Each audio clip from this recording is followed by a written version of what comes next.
नमस्ते बच्चों। आज हम इस वीडियो में पढ़ेंगे कुछ अति महत्वपूर्ण बहुविकल्पीय प्रश्न जो कि 2000 वार्षिक बोर्ड परीक्षा में हिंदी के पेपर में आने के लिए अति महत्वपूर्ण है। तो यहाँ हमने लिखा है अति महत्वपूर्ण बहुविकल्पीय प्रश्नोत्तर, अर्थात प्रश्न और उत्तर दोनों दिए हुए हैं। काव्य खंड से ये है और जिसका विषय हिंदी इधर लिखा है बोर्ड परीक्षा 2025। तो 2025 की बोर्ड की परीक्षा में आने वाले अति महत्वपूर्ण बहुविकल्पीय प्रश्न हैं। इनमें इनका हम उत्तर भी बताएंगे, किंतु उससे पहले एक बात बता दें, हमारा ये वीडियो अच्छा लगता है तो इसे लाइक कीजिए, शेयर कीजिए, कमेंट कीजिए और हमारे चैनल को अधिक से अधिक सब्सक्राइब कीजिए। तो आइए देखते हैं बोर्ड परीक्षा में आने वाले अति महत्वपूर्ण बहुविकल्पीय प्रश्नों के बारे में, जो कि हमारे द्वारा संभावित किए गए हैं कि ये बोर्ड परीक्षा में अवश्य ही आएंगे, ऐसा हमारा अनुमान है। तो देखते हैं पहला प्रश्न। हिंदी का प्राचीनतम महाकाव्य है। प्राचीनतम अर्थात प्रथम महाकाव्य, जो सबसे पुराना महाकाव्य है हिंदी का, वह कौन है? तो इसका उत्तर है पृथ्वीराज रासो। पृथ्वीराज रासो ये चंद्रबरदाई के द्वारा लिखा गया है। पृथ्वीराज रासो जो कि वीर गाथा काल की रचना है, यानी आदिकाल की रचना मानी जाती है। इसका रचना काल आदिकाल है। दूसरा है परमाल रासो का रचना काल है। तो इसमें ऑप्शन जो दिया गया है आदिकाल, भक्ति काल, रीति काल और आधुनिक काल, तो यह है आदिकाल की रचना। जैसा कि ऊपर आपने देखा पृथ्वीराज रासो और परमाल रासो, तो रासो ग्रंथों की रचना जो हुई है, जो भी रासो ग्रंथ रहे हैं वो सब के सब आदिकाल में लिखे गए हैं, यानी वीर गाथा काल, जिसे हम चारण काल भी कहते हैं। तो ये रचना आदिकाल में है। अगला है कविवर बिहारी ने किस छंद में रचना किया है? तो कविवर बिहारी की एकमात्र रचना है जो है बिहारी सतसई। अगर ये पूछा जाए कि बिहारी सतसई में कितने दोहे हैं, अर्थात बिहारी सतसई में दोहों की संख्या कितनी, अगर यह पूछा जाता है तो आप निश्चित रूप से लिख सकते हैं बिहारी सतसई में 719 दोहे हैं। अर्थात बिहारी सतसई में 719 दोहों का संकलन किया गया है, जो कि बिहारी जी के द्वारा लिखा गया है। अर्थात बिहारी सतसई में बिहारी जी ने 719 दोहे लिखे हैं। तो और उसका छंद क्या है? तो उसका छंद है दोहा। जैसा कि ऑप्शन में हमने लिखा है चौपाई, दोहा, सोरठा, सवैया, तो यह दोहा छंद में लिखा गया है। बिहारी जी ने दोहा छंद में अपने सतसई की रचना किया है। अगला है प्रिय प्रवास के रचनाकार हैं। अर्थात प्रिय प्रवास की रचना किसने किया? विकल्प है इसका मैथिली शरण गुप्त, अयोध्या सिंह उपाध्याय हरिऔध, सियाराम शरण गुप्त, जयशंकर प्रसाद। तो प्रिय प्रवास के रचनाकार हैं अयोध्या सिंह उपाध्याय हरिऔध। मैथिली शरण गुप्त की काव्य रचना है। मैथिली शरण गुप्त की काव्य रचना है प्रेमांबु प्रवाह, त्रिपथगा, लहर, ग्राम्या। प्रेमांबु प्रवाह, त्रिपथगा, लहर और ग्राम्या, इसमें से मैथिली शरण गुप्त की रचना कौन है? तो इसका उत्तर है त्रिपथगा। अगला है परिवर्तन किस कवि की रचना है? परिवर्तन किस कवि की रचना है? ऑप्शन है सुमित्रानंदन पंत, निराला, रत्नाकर और घ है धूमिल। तो इसका उत्तर है सुमित्रानंदन पंत। अर्थात परिवर्तन के रचनाकार हैं सुमित्रानंदन पंत। जैसा कि आप जानते हैं सुमित्रानंदन पंत के बारे में, सुमित्रानंदन पंत प्रकृति के सुकुमार कवि कहे जाते हैं। अगर ये पूछा जाए कि प्रकृति का सुकुमार कवि किसको कहा जाता है, तो उत्तर होगा सुमित्रानंदन पंत। आइए देखते हैं अगला, पंत को ज्ञानपीठ पुरस्कार किस रचना पर मिला? पंत जी को ज्ञानपीठ पुरस्कार किस रचना पर मिला? रचनाएं हैं लोकायतन, युगांत, कला और बूढ़ा चांद, अंत में है चिदंबरा। इन चार ऑप्शनों में से कौन ऑप्शन सही है? चूंकि चारों ऑप्शन पंत जी के द्वारा ही लिखे गए हैं, तो इसमें उन्हें चिदंबरा पर ज्ञानपीठ पुरस्कार मिला। इसका उत्तर है चिदंबरा। अगला है लहर के रचनाकार हैं। लहर के रचनाकार, लहर नामक रचना किसने किया? विकल्प है जयशंकर प्रसाद, गिरिजा कुमार माथुर, हरिवंश राय बच्चन, सुमित्रानंदन पंत। तो इसके रचनाकार हैं जयशंकर प्रसाद। छायावाद के कवि हैं। छायावाद के कवि हैं, चार ऑप्शन दिए गए हैं। क है परमानंद दास, ख है सूरदास, ग चतुर्भुज दास, घ मुकुटधर पांडे। तो छायावाद के कवि हैं मुकुटधर पांडे। मुकुटधर पांडे छायावाद के कवि माने जाते हैं। जैसे वैसे तो छायावाद के चार कवियों में आते हैं प्रसाद पंत, निराला वर्मा, जयशंकर प्रसाद, सुमित्रानंदन पंत, सूर्यकांत त्रिपाठी निराला और महादेवी वर्मा। ये चार स्तंभ माने जाते हैं छायावाद के। प्रश्न नंबर 10, दूसरा तार सप्तक का प्रकाशन वर्ष है।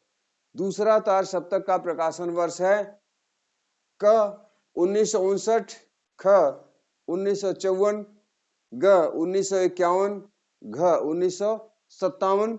तो इसका प्रकाशन वर्ष है 1951। प्रश्न नंबर 11, तीसरा तार सप्तक का प्रकाशन वर्ष है, यानी तीसरा तार सप्तक किस वर्ष प्रकाशित किया गया? विकल्प दिया गया है 1943, 1951, 1959 और 1976। तो इसका है 1959। तार सप्तक के बारे में अनेक प्रश्न पूछे जाते हैं और लगभग हर परीक्षा में तार सप्तकों के बारे में आता है। कभी कभी पूछा जाता है कुल कितने तार सप्तकों का प्रकाशन किया गया? तो उसका उत्तर हो जाएगा 4, अर्थात 4 तार सप्तक प्रकाशित किए गए हैं। पहला है 1943 में, दूसरा है 1951 में, तीसरा 1959 में और चौथा 1979 में प्रकाशित किया गया है। तो इसमें जैसे कि अगला है संपादन, तार सप्तक से संबंधित है, उसका संपादन, उसके संपादक आज्ञा द्वारा संपादित तार सप्तकों की संख्या। तो तार सप्तकों की संख्या अर्थात अज्ञा ने कितने तार सप्तकों का संपादन किया? क है 1, ख 3, ग 2, घ 4। तो इसका है 4, अर्थात अज्ञा जी ने 4 तार सप्तकों का संपादन किया है। अगला प्रश्न है कितनी नावों में कितनी बार के रचनाकार हैं? कितनी नावों में कितनी बार के रचनाकार हैं?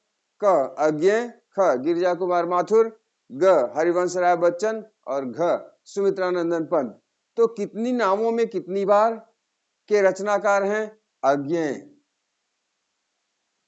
सच्चिदानंद हीरानंद वात्स्यायन अज्ञा ने कितनी नावों में कितनी बार की रचना किया है?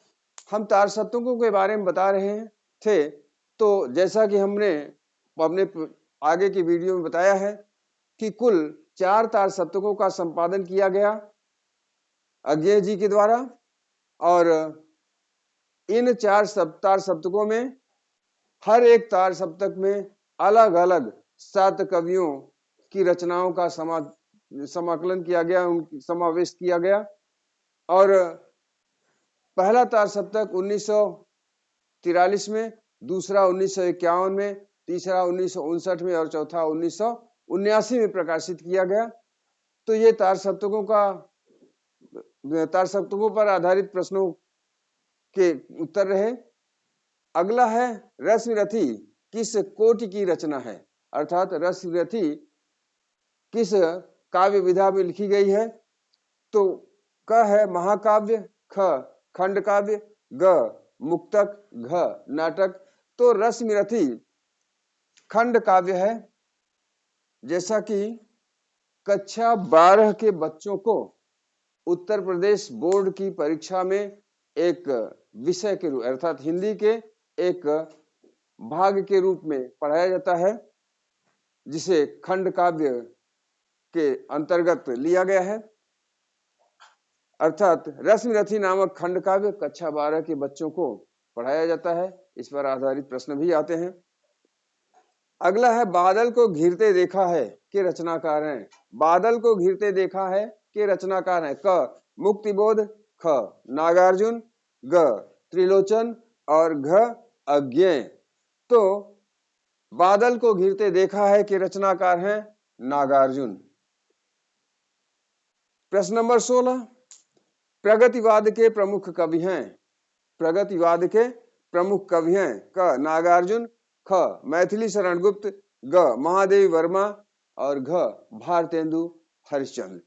तो जैसा कि इसमें दिखाई दे रहा, मैथिली शरण गुप्त, भारतेंदु हरिश्चंद्र और महादेवी वर्मा ये तीनों प्रगतिवाद के कवि नहीं हैं।